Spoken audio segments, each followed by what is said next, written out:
Twitter पे उस पे सुनना चाहते हैं, यूट्यूब पर सुनना चाहते हैं, उनके लिए कथा शुरू हो रही है हिंदी में।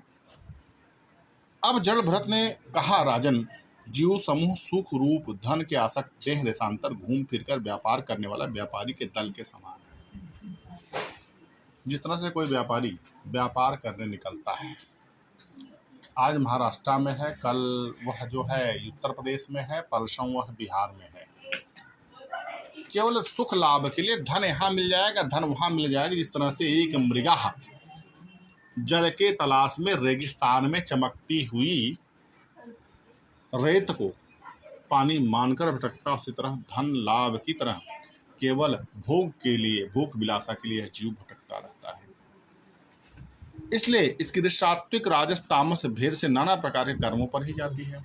अब वह अच्छे कर्म करके उच्च लोगों की प्राप्ति चाहता है, स्वर्ग मिल जाए, महर्लोक मिल जाए, जनलोक मिल जाए, तपलोक मिल जाए, उच्च ईश्वर के ऊपर 7 लोक हैं। इनकी प्राप्ति अच्छे कर्मों से होती है, या 2 योनि मिल जाए, मजा करे, ऐश करे, भोग करे। यह राजस कर्म करता है कि सुख भोगो, आनंद लो, थोड़ा अच्छे कर्म कर लो, फिर से मनुष्य तन में राजा बन जाए, दान वगैरह दे ले, राजा बन जाए। या तामस कर्म करके मनुष्य शरीर पा करके वह भिंसा आदि वृत्तियों में लग करके अन्य जीवों की द्वेष करके अधोगति को प्राप्त होकर सुअर कुकुर मुत्ता बन जाता है, सुअरों की तरह विचरण करता है। तो कर्म भी सतगुण, रजगुण और तमोगुण से प्रभावित होता है व्यक्ति के विषयों के अनुसार। उन कर्मों भटकता भटकता संसार रूप जंगल में पहुंच जाता है। जब सतरस तुम जंगल में कर्मों में बच जाता है तो यह जीव कहाँ पहुंच जाता है? यह संसार रूपी जंगल में भटक जाता है। और वहां क्या होता है जरा यह देखिए, बड़े मजेदार कथा है। महाराज, उस जंगल में 6 डाकू हैं। कौन सा? काम क्रोध मद लोभ सब, नाथ नरक के पंथ राग द्वेष। काम क्रोध मद लोभ, ये 6 डाकू हैं भैया।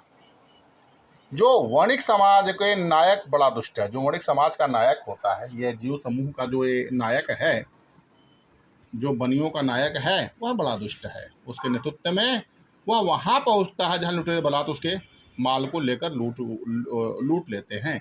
भेड़िए जिस तरह भेड़ को झुंड में घुसकर उन्हें खींच ले जाता, उसी प्रकार साथ रहने वाले गीदड़ असावधान होकर धन के इधर उधर खींचने लगते हैं। जो जीव के पूर्ण कर्म अच्छे होते हैं, जैसे वह असावधान हो जाता है, उसके जो 6 शत्रु उसके शरीर में बैठे हैं, उसे पाप कर्मों की तरफ खींच ले जाता है, उसके समस्त पुण्यों को छीन लेते हैं, जिस तरह से बनियों के धन को डकैत छीन ले जाते हैं। वो जंगल में बहुत सी लता, घास, झाड़, झंखाड़ बहुत से दुर्गम हो रहा है। उसमें तीव्र डास, मच्छर उसे चैन नहीं लेने देता। इस प्रकार से वह गंधर्व नगर को देखने लगता है। कभी वह चमचमाता हुआ चंचल अंगिया बेताल आंखें सामने आ जाता है। देखो भैया, वह गंधर्व नगर कल्पना करता है, अब सुख मिलेगा, अब मैं राजा बनूंगा, हजारों रानियां होंगी, आहा हा, आनंद का सुख। व्यक्ति दुख में पड़ा रहता है, दुख से सुख की कामना करता है मित्रों, लेकिन कभी आत्म मुक्ति की ओर नहीं बढ़ता। इसलिए क्योंकि वह भोगों के, कर्मों के विषय भोगों में फंसा है। वह दान करना चाहता है, पूजा करना चाहता है, हर कर्म करना चाहता है, मुक्ति के लिए नहीं, सुख प्राप्ति के लिए करता है। वो गंधर्व नगर, स्वर्ग की प्राप्ति, अप्सराएं मिलेंगी, आनंद में जिएंगे, आहा हा हा, क्या आनंद का भोग मिलेगा स्वर्ग में। तो व्यक्ति के विषय ही उसे मुक्त जीव को नहीं होने देते हैं, समझ लीजिए।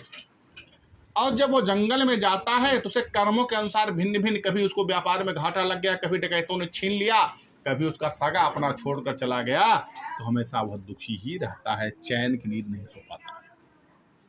यह वणिक समुदाय इस वन में निवास स्थान जल झनझनाद आसक्त होकर के इधर उधर भटकता रहता है। कभी मनुष्य तन में मिल गया, आहा हा, बड़ा भोग भोग लिया। कभी देवताओं का तन मिल गया, गंधर्व नगर में पहुंच गए। और कभी सुअर कुत्तों की योनि मिल गई, आहा हा, बड़ा आनंद आ रहा है सुअर वाली योनि में, कुत्तों की योनि में बड़ा आनंद मिल रहा है। यह वणिक समुदाय, बुरे कर्म करोगे, पर महिला पर दृष्टि रखोगे, सुअर कुत्तों की योनि निश्चित तौर पे मिल जाती है जीव को। इसको समझ लीजिए, यह जीव भटक कर उस योनि को प्राप्त हो जाता है, तो सुअर कुत्ता बन जाता है। तो भैया ये जीव समुदाय के चक्कर में पड़ा हुआ यह वणिक समुदाय भैया बड़ी दिक्कत में हो जाता है, समस्याएं बन जाती हैं। अब बढ़िया जिस तरह से धन के आसक्त होकर के इधर भटकता रहता है, बवंडर में कहीं भूल जाता है, सारी दिशाएं धूमिल हो जाती हैं, आंखें बंद हो जाती हैं, दिशाओं का ज्ञान नहीं रहता है। और यह जीव भी जब विषासक्त होकर भोग के पीछे भागता है तो वह भूल जाता है उसे जाना कहाँ है। वह परम धाम के मार्ग को भूल जाता है। किस धाम को? परम धाम के मार्ग को भूल जाता है। और जो कर्म परम धर्म धाम के मार्ग को भूल गया उसकी अधोगति तय है। 84 लाख योनियों में कई जन्म जन्मांतर लाखों करोड़ों योनियों में भटकना पड़ता है, लाखों करोड़ों वर्ष तक भटकना पड़ता है, कई चतुर्युग बीत जाते हैं। इसे न दिखाई देने वाले झिंगुर कर्णपट शब्द सुनाई देते हैं। कभी उल्लुओं की बोली चित्त को व्यथित हो जाता है, कभी भूख सताने लगती है, कभी निंदनीय वृक्षों का सारा टटोलने लगता है, कभी प्यास से व्याकुल होकर मृत तृष्णा के पीछे दौड़ पड़ता है। कभी भूख मिल गई, भोजन नहीं मिल रहा है कर्मों के अनुसार, तो तुम्हारे पूर्वजन्म के कर्म है। कभी सुख मिल गया, आनंद में आ गए, कभी दुखी हो गए, या मृग तृष्णा के पीछे अब सुख मिलेगा, अब सुख मिलेगा, अब मैं राजा बनूंगा, अब मैं करोड़पति बनूंगा, अब मैं भोगों को भोगूंगा। कभी भी जीव इससे उभर नहीं पाता है। अगर वह दान देता है तो स्वर्ग में दान के पाने की इच्छा रखता है, या पूर्व जन्म में राजाओं की योनि प्राप्त करने की इच्छा रखता है, तप करता है, उच्च लोगों की प्राप्ति की इच्छा रखता है, भोग की कामना नहीं छोड़ता है। यह आप लोग समझ लीजिए। कभी जलहीन नदियों की ओर जाता है, कभी अन्न न मिलने पर आपस में एक दूसरे भोजन प्राप्त की इच्छा करता है, कभी दावानल में घुसकर अग्नि में झुलस जाता है। यक्ष लोग इस प्राण खींचने लगते हैं, वह खिन्न होने लगता है। कभी जब मर जाता है दूसरी योनि में बात जाता है, वहां भी सुख नहीं मिलता है, तीसरी योनि में जाता है। इस तरह से उसके प्राण बार बार आवागमन के चंगुल में फंसे रहते हैं।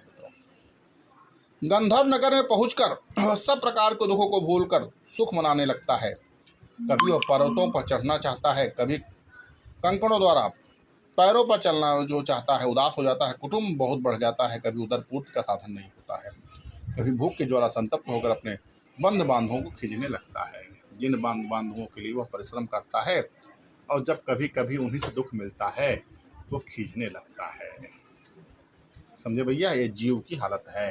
जीव जब तक प्रभु को छोड़कर इस संसारी लोगों को अपना मानेगा तब तक उसकी अधोगति होती रहेगी। यह आप लोग समझ लीजिए। क्या? तब तक उसकी अधोगति होती रहेगी, इसमें कोई दो राय नहीं है।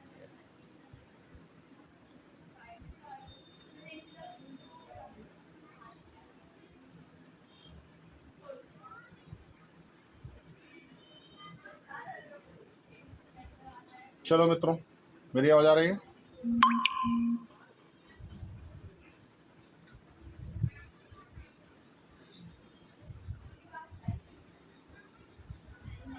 चलिए, कोई बात नहीं।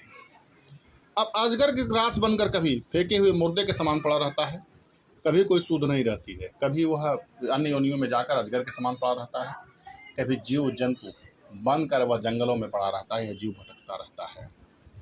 कभी कभी अंधे कुएं में गिर जाता है। अंधे कुएं में गिरने का बनिए का मतलब समझे आप? कभी कभी वह भोग विलासा चक्कर में इतना गिर जाता है, नैतिक पतन कर बैठता है कि उस जीव को 84 लाख योनियों में नाली का कीड़ा भी बनना पड़ता है। यह पतन ही है, यह समझ लीजिए आप। अनेक कठिनाइयों का सामना करने पर हम मिल गया बलात् दूसरे लोगों को छीन लेता है। जो धन मिल भी जाता है पूर्ण से इकट्ठा कर लेता है, वह भी पूर्ण असावधान होने पर उसके अंदर बैठे हुए डकैत छीन लेते हैं भैया। कभी शीघ्र धाम की आदि की वर्षा करने में असमर्थ हो जाती है, कभी बहुत थोड़ा व्यापार करता है, धन के लोभ में दूसरे को धोखा देकर वह बैर ठान लेता है। जैसे बनिया धन पा जाता है दूसरे से बैर कर लेता है। अब थोड़ा सुख मिला तो बोला हाँ मैं तो राजा बन गया, दूसरे सब भिखारी हैं। अभिमान का बैर, अभिमान रूपी रंस मैं हूँ, यही अभिमान जीव को खा जाता है। यह समझ लीजिए आप। कभी कभी संसार वन में इस धन का नष्ट हो जाता है, कभी इसके पास सैया आसन रहने के लिए स्थान, सर सपाटे की सवारी आदि भी नहीं रहते हैं, और कभी उस जीव के पास कुछ भी नहीं बचता, दरिद्रों की तरह टहलता रहता है। मनुष्य तन में शरीर सवारी पाता है और अजगर के तन में पड़ा रहता है, और कीड़े मकोड़े के जल तन में वो अपने पापों को भुगतता है। यह समझ लीजिए। इस प्रकार से व्यवहारिक संबंध के कारण एक दूसरे के द्वेष भाव बढ़ जाने के कारण वणिक समुदाय विवाह संबंध स्थापित करता है। इस तरह मार्ग में तरह तरह के कष्ट, धन क्षय, संकट को भोगता हुआ मृत्युवत्व हो जाता है। जिस तरह से बढ़िए अपने व्यापार को बढ़ाने दूसरे बनिए के यहाँ संबंध स्थापित करते हैं, उस तरह जीव भी भिन्न भिन्न योनियों में भिन्न भिन्न संबंध स्थापित करता रहता है और उनसे मोहग्रस्त रहता है। ये मेरा बेटा है, लल्लू लाल है, पुल्लू लाल है, छुल्लू लाल है, हाँ ये मेरी बहू है, ये मेरा नाती है, ये मेरा लड़का है, आहा क्या मीठी मीठी बाणी है। अरे भैया, तुम्हारे शरीर के पहले क्या थे, अब मरने के बाद तुम्हारे उनसे क्या रिश्ता रह जाएगा? कभी क्या इस पे विचार किया क्या? ना, इस पे हमारा ध्यान जाता ही नहीं भैया, हम कर ही नहीं सकते। कई बंजारों का समूह बराबर आगे बढ़ता रहता है, उसी तरह यह जीव भी आगे बढ़ता रहता है। अधोगति को प्राप्त होकर, कभी उच्च पद को प्राप्त होकर, कभी निम्न पद को प्राप्त होकर, कभी अजगर बनकर, कभी सुअर बनकर, कभी नाली कीड़ा बनकर अपने अपने कर्मों के अनुसार भटकता रहता है। लेकिन जीव कभी कर्मों से मुक्ति का मार्ग नहीं ढूंढता। ये बड़ी मजेदार बात है, क्या आनंद का विषय है। आप लोग भी सुन रहे हैं, बड़े बड़े दिक्पालों को जीत लिया है। धीरे धीरे पुरुष यह पृथ्वी मेरी है ऐसा ही मानकर आपस में बैर झाड़ कर संग्राम भूमि में जुट जाते हैं। उन्हें भगवान विष्णु का यह अविनाशी पद नहीं मिलता है, वह बैरहीन परमहंसों को प्राप्त होता है। कभी कभी वह जीव उच्च पद प्राप्त कर राजा बनता है, अनेक राजाओं को जीत कर, मार कर, काट कर अपने विजय स्तंभ को बिगाड़ देता है। लेकिन भगवान का पद पाने वाला कौन व्यक्ति है? जो संसार के समस्त बंधनों को छोड़कर भगवान के चरण पद में लीन रहने वाला व्यक्ति, परमहंस जो भगवान के भजन में लीन है, वही भगवान का अविनाशी पद प्राप्त करता है। बाकी जीव भटकता रहता है। यह भटौड़ी बंदारा जल कभी लताओं के डालियों का आश्रय लेता है, कभी मधुर भाषी पक्षियों के मुंह में फंस जाता है, मेरा बच्चा बहुत अच्छा बोल रहा है। कभी तंग विद्धों की प्रीति करता है, कभी नीचे व्यक्तियों से प्रीति कर बैठता है और अपना क्षय कर लेता है। तो दुष्ट एक सजग मार के प्रहरी को कभी दुष्ट व्यक्ति की संगति नहीं करनी चाहिए, दुष्टों की संगति छोड़ देना चाहिए। जहां दुष्ट देखो भैया, ऐसा शास्त्रों में कहा गया, वहां से हट लो, क्योंकि दुष्ट व्यक्ति स्वतः तो दुष्टता करेगा, आपको भी अपनी संगति में ले डूबेगा। दाम्पत्य में रहकर विषय भोग इंद्रियों को तृप्त करता रहता है, एक दूसरे का मुख देखते ही आयु की अवधि भूल जाता है। अब मेरा पत्नी है, मेरा बच्चा है, अब मैं बहुत जीऊंगा, मैं नाते का मुंह देखूंगा, पोते का मुंह देखूंगा, करोड़पति बनूंगा। लेकिन वो अपने मृत्यु को भूल जाता है। किस क्षण आएगा यह तोता उड़ जाएगा, ये सुगना उड़ जाएगा। कभी सोचा है क्या भैया? कभी सोचा नहीं।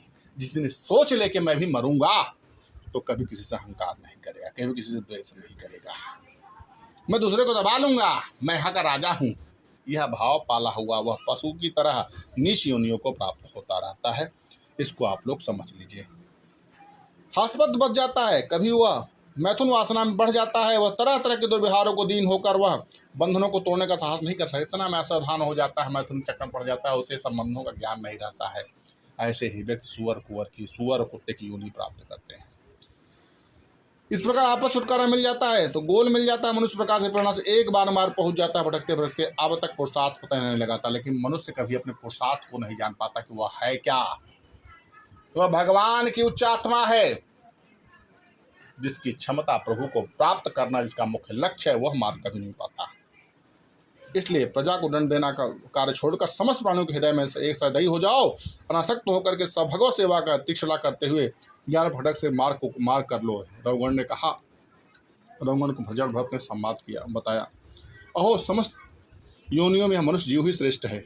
अन्य लोगों को प्राप्त होने पर उत्कृष्ट जन्मों का क्या लाभ है? देवताओं की योनि अगर हम मिल जाए तो भी कोई लाभ नहीं है मित्रों। ऋषिकेश के पवित्र यश को वृद्ध कर अंतःकरण में आप महात्माओं का अधिकाधिक समागम नहीं मिलता है। अब जैसे महात्माओं का समागम बहुत कम हो पाता है। जीव मुक्ति के लिए क्या चाहिए? जीव को संतों का समागम चाहिए। आपके चरण कमलों का सेवन करने के लिए सारे पाप नष्ट हो गए हैं। हे महान भाव, हे विशुद्ध भक्ति प्राप्त, विचित्र बात नहीं है, मेरे 2 घड़ी के सत्संग का सारा कर्तव्य मूल अज्ञान नष्ट हो गया। 2 घड़ी का संतोष सत्संग हो जाए, समस्त जीवन का ज्ञान नष्ट हो जाता है और ब्रह्म ज्ञान की प्राप्ति हो जाती है। ब्रह्म ज्ञानियों में जो वयोवृद्ध है उन्हें नमस्कार, जो शिशु हैं उन्हें नमस्कार, जो वयोवृद्ध है वो भी नमस्कार, जो बच्चे हैं ब्रह्म ज्ञानी उन्हें भी नमस्कार, जो युवा हो चुके उन्हें भी नमस्कार, क्रीड़ारत बालक हैं उन्हें भी नमस्कार। ब्रह्म ज्ञानी ब्राह्मण अवधूत वेश में पृथ्वी पर चलते हैं। हम जैसे ऐश्वर्य मनमक्त राजाओं का कल्याण करने के लिए आप बड़े दयालु हैं। सुखदेव जी कहते हैं, उत्तरानंदन, इस प्रकार से परम प्रभावशाली ब्रह्मपुत्र ने अपना अपमान करने वाले सिंधु नरेश रघुगण को अत्यंत करुणामय आत्म तत्व का उपदेश किया। तब राजा रघुगण ने दीन भाव से चरणों की वंदना की। इस पर पूर्ण समुद्र के समान शांतचित उपेंद्र पृथ्वी पर विचरने लगे भरत जी। उनके सत्संग परम तत्व का ज्ञान पाकर सौबीर रहपति अंतःकरण में अविद्या का नाश होकर देहात्मक बुद्धि त्याग दिया कि देह मैं हूँ, यह शरीर को भाव बुद्धि होकर आत्म तत्व को जान गया। आत्मा में ही रमण करने लगा, हर जीव में से हरि दिखने लगे, हर कण कण में हरि दिखने लगे। यही है आत्म तत्व का उपदेश जो आप लोग सुन रहे हो, ऐसी प्रभाव होने पर अविद्या उद्धार नहीं सकती है मित्रों। जब आप ब्रह्म ज्ञान आत्मज्ञान की बात करेंगे, यही आत्मज्ञान है श्रीमद् भागवतम का। राजा परीक्षित, महाभागवत मुनिश्रेष्ठ भरत जी के संसार रूपी मार्ग का वर्णन किया। उस विषय में कल्पना विजयी पुरुषों की बुद्धि क्या